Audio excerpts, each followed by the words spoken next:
Setiap pagi, saya datang ke sekolah dengan satu perasaan yang susah nak dijelaskan. Kadang-kadang saya takut. Kadang-kadang saya teruja. Tapi yang pasti, setiap hari saya akan bertemu orang yang paling banyak mengajar saya tentang kehidupan, cikgu saya.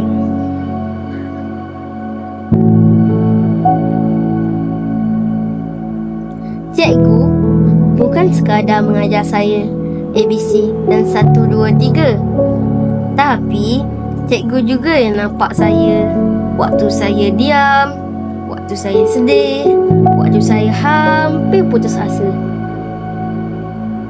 Cikgulah orang pertama yang puji lukisan saya, walaupun saya sendiri rasa tak cantik mana.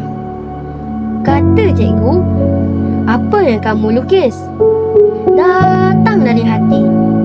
Itu yang penting." Sejak hari itu, saya mula percaya dengan diri sendiri. Kadang-kadang saya terlupa nak cakap terima kasih.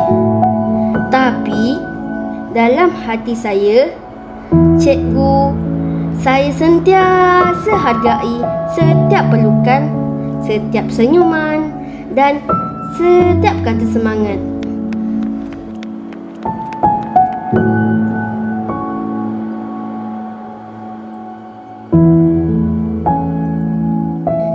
Senyuman cikgu tu jadi kekuatan saya sampai hari ini.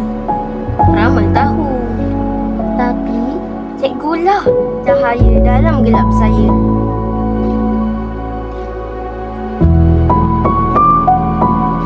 Ramai orang kata cikgu hanya bekerja dari 7 pagi sampai 2 petang.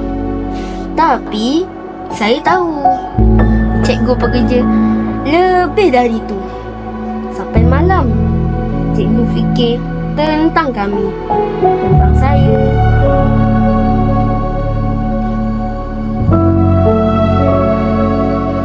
Hari ini hari guru, tapi bagi saya setiap hari patut jadi hari guru. Sebab setiap hari cikgu ada untuk kami.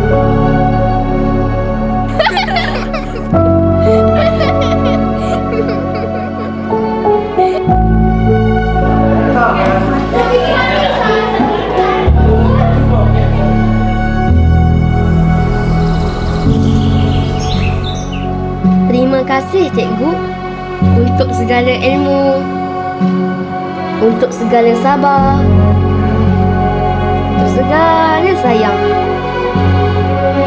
Saya mungkin tak selalu tunjuk,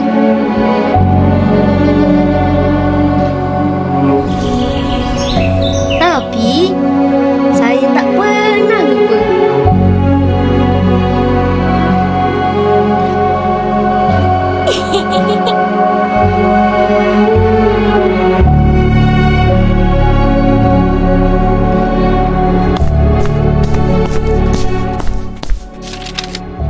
Selamat Hari Guru.